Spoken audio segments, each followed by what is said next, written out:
No, you don't have to thank me for the flowers, Paul. Oh, Paul never got flowers. He never got the card you sent either. Well.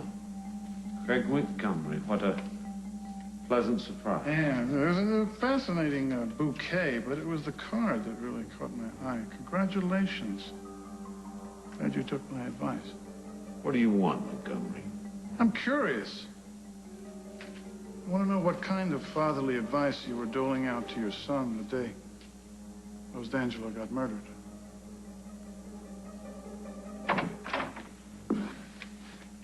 Carly? Hi. I am so sorry to bother you right now. I can't imagine what you must be going through. And I know that I probably should have called first, but I figured that you wouldn't be answering your phone anyway. God knows you have enough on your plate without me showing up on your doorstep.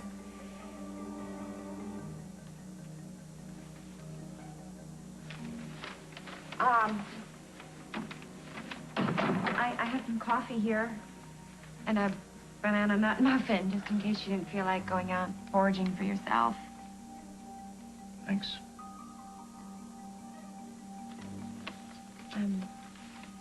This won't take long. Carly, I don't mean to be rude to you, but what do you want? Because I know this visit isn't about you checking up on me, making sure that I'm all right. Right. I realize that you haven't been ruled out as a suspect in Rose's... Ask me if I care what the police think. You may not care, but I do. I'm here because I know you didn't do it. I know that you were angry with Rose, and you were jealous, and you were confused. But I know you loved her. And I know there is no way in the world you would have killed her, Paul. So that's why I'm here. The real murderer is out there. And with your help, I think I may have a way of proving that she is the one. Stealing flowers, isn't that rather pedestrian on your part, Montgomery? Of course, Barbara's taste in husband did suffer a drastic decline after me. You know I have to go to the police with this note you wrote your son, don't you? You mean you haven't already scooted over to see the good Lieutenant Munson, the Sherlock Holmes of Oakdale? I wanted to hear what you had to say first. See, I think you know your son is the prime suspect. But something tells me you wouldn't be all that upset if he did it. And some people say that I'm twisted. I love my son, Montgomery. I checked the police logs. I know your son was here the morning he abandoned Rose D'Angelo at the altar. You're getting advice? Nothing so extraordinary about that. A lot of sons seek advice from their fathers. No, I just want to know what kind of advice you were giving your son. Oh, I see. You want to know. Please, come on, Montgomery. All you want to know is if Paul happened to mention anything about murdering his fiancée.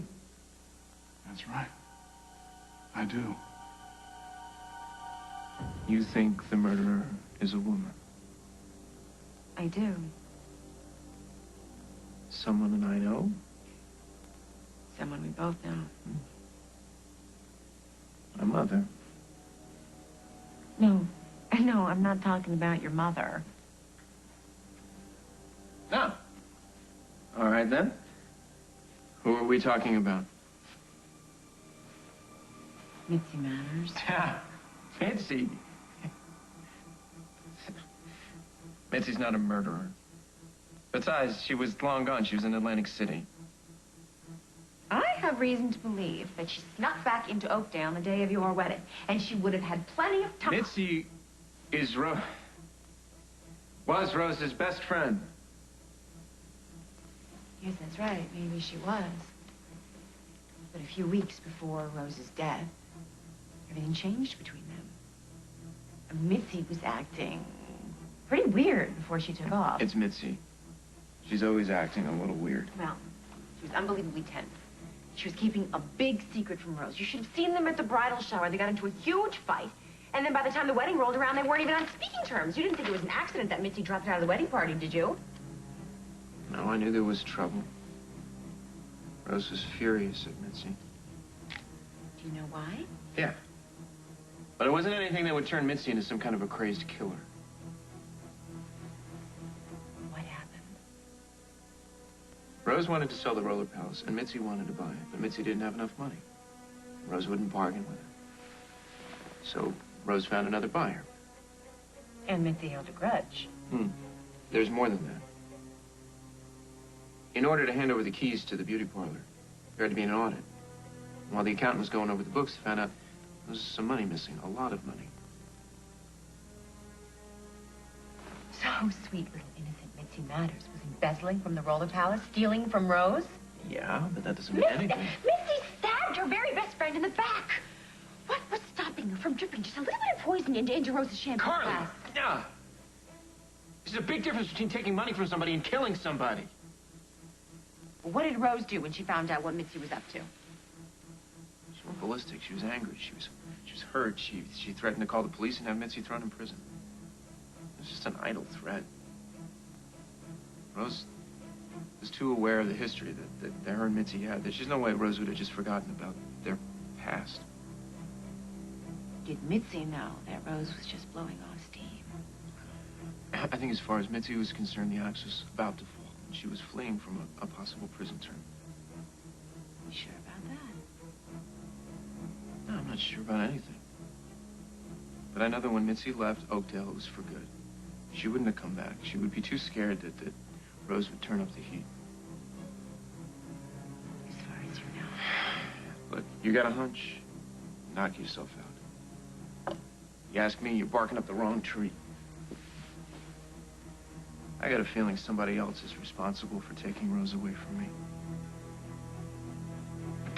Details about a private conversation I had with my son. I'm asking. You got brass ones, Montgomery. The Oakdale police may not be Scotland Yard, James, but I think they can connect these dots, don't you? I'll tell you what you want to know. In fact, I will reveal precisely what Paul and I discussed. But first, you need to ask yourself a question. What is that? Are you willing to pay the price? How much? I don't need your money. I have plenty of money. But if I give you information about Paul, it's going to cost you, and it's going to cost you dearly, Montgomery. It's going to cost you relationship with your wife.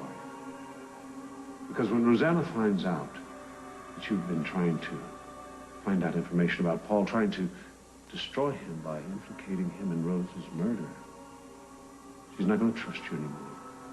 And she's going to want to go to someone she can trust. Someone like Paul. I want to figure out who killed Rose as much as anybody, no matter who it was. I knew you'd see it my way. And thanks, Paul, for the information about Mitzi. You filled in a lot of blanks. You know, Carly, even if you go to the police with what I just told you about Mitzi embezzling from Rose, they're still not going to take you seriously. I know. So what are you going to do? Just leave that to me.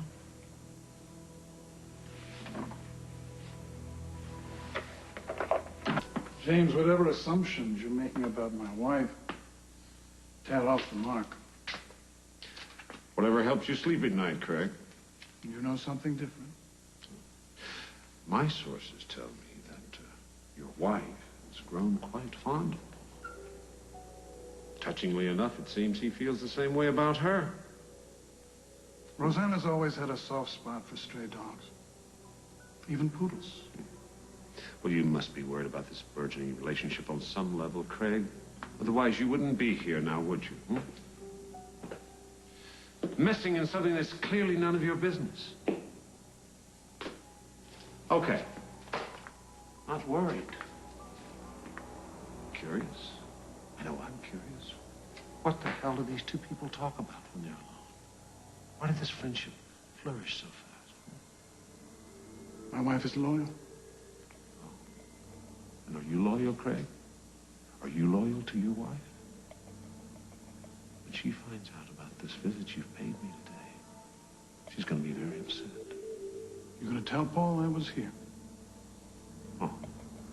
No, I won't have to tell anyone anything. You're going to sabotage your marriage all by yourself.